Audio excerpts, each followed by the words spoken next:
Tara, balik tanaw tayo.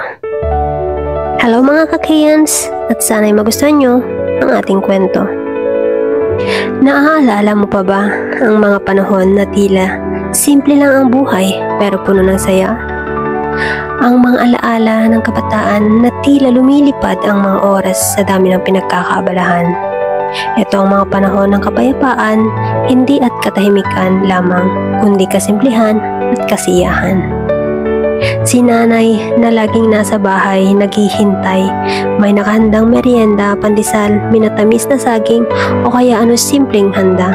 Walang gate, walang bakod, ang kapitbahay ay parang pamilya. Kung may harang man, ito ay gumamela lamang. Ang 10 sentimos ay parang kayamanan, 5 sa umaga, 5 sa hapon. Kapag nakabili ng ice drop, lalo na't may libreng patpat, solve na ang araw mo. Laro agad pagkatapos ng klase, tumbang preso, patintero, tago-taguan, walang gadgets at puno ng tawanan. Bago nagkaroon ng mamahaling laruan, tayo mismo ang gumawa. Trak-trakan mula sa lata, sumpak, burador, nagawa sa dyaryo. Yung isketang gawa sa bearing, maingay pero sobrang saya. Ang mga tansang nagiging patinig.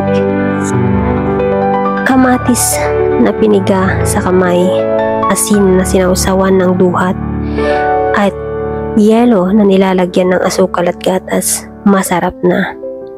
Ang halo-halo noon, walang masyadong sahog, pero ramdam mo ang lambing ng bawat kutsara.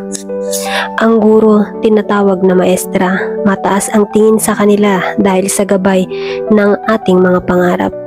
Makatapos ng pag-aaral, makapagtrabaho at makatulong sa pamilya. Kapag maliwanag ang buwan, taga ang laro sa bakuran.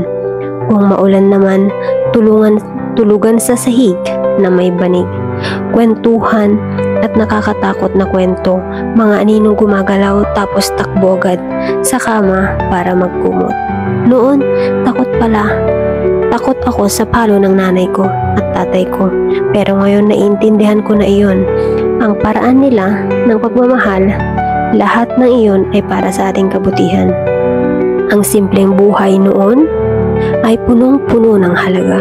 Sa gitna ng modernong teknolohiya, minsan ay nangarap na rin tayong bumalik sa dati. Simpleng buhay kung saan ang saya, simpleng bagay at ang kapayapaan ay likas na bahagi ng ating araw-araw. Ikaw, ano ang pinaka-nakakamiss mo sa simpleng buhay noon o ngayon?